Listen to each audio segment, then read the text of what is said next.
So మీకు ఎన్ని options ఉన్నా అది ఎక్కడ వాడాలో తెలియాలి. First of all background sceneries అంటే ల్యాండ్స్కేప్ ఫొటోస్ అంటే వైడ్గా మనం తీసుకునే ఫొటోస్లో అపేచర్ అక్కడ ఏం పనిచేయదు.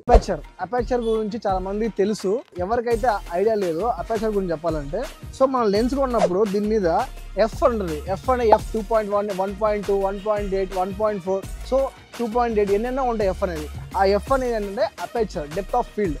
సో మన అపేచర్ ఏంటంటే ఇప్పుడు నేను ఇంత వైడ్ ఉన్నా కదా, సో ఇంత వైడ్ ఉన్నప్పుడు మీకు ఎలా ఉంది, క్లియర్గా మొత్తం ఫుటేజ్ మొత్తం నీట్గా కనిపిస్తుంది కదా. సో నేను క్లోజ్ వచ్చాను అనుకో, వన్స్ నేను క్లోజ్ వచ్చినప్పుడు మీకు ఏమవుద్ది, క్లియర్గా బ్యాక్గ్రౌండ్ బ్లర్ అయిపోయి ఓన్లీ సబ్జెక్ట్ ఫోకస్లో ఉంటుంది. అది అపేచర్ అంటే. మీకు ఇంకా ఈజీగా చెప్పాలంటే ఫోన్స్లో నార్మల్ పోర్ట్రేట్ ఫోటో ఉంటుంది కదా, నార్మల్ ఫోటోతో ఫోటో తీస్తే ఎలా ఉంటుంది, పోర్ట్రేట్లో ఫోటో తీస్తే ఎలా ఉంటుంది, అలా అని మనం అపేచర్ తక్కువ ఉంది కదా అని తీసుకుపోయి ఊటీకి, కొడైకెనాల్కి మంచి టూరిస్ట్ ప్లేస్కి వెళ్ళేసి అపేచర్ 1.2లో పెట్టుకొని ఫోటో తీసామంటే మొత్తం గబ్బైపోద్ది. సో మీకు ఎన్ని ఆప్షన్స్ ఉన్నా అది ఎక్కడ వాడాలో తెలియాలి. First of all background sceneries అంటే ల్యాండ్స్కేప్ ఫొటోస్ అంటే వైడ్గా మనం తీసుకునే ఫొటోస్లో అపేచర్ అక్కడ ఏం పనిచేయదు. అపేచర్ పెంచితేనే మొత్తం ఫోకస్ అయిపోద్ది అనమాట. ఓకేనా. అపేచర్ ఎప్పుడు పెంచుతామంటే ఇప్పుడు సపోజ్ ఇక్కడ ఉంది, ఈ బ్యాక్గ్రౌండ్ మొత్తం మెస్సీగా ఉంది, ఇక్కడ నేను నార్మల్ ఫోటో తీసుకుంటే ఎవరికి అంత సినిమాటిక్ లుక్ కనిపించదు. సో అపేచర్ తగ్గించుకుని ఫోటో తీసుకుంటే ఇక్కడ అంతా మొత్తం డస్ట్ ఉన్నా కానీ ఎంత క్లీన్నెస్ లేకపోయినా కానీ ఆ అపేచర్ బ్యాక్గ్రౌండ్ బ్లర్ వల్ల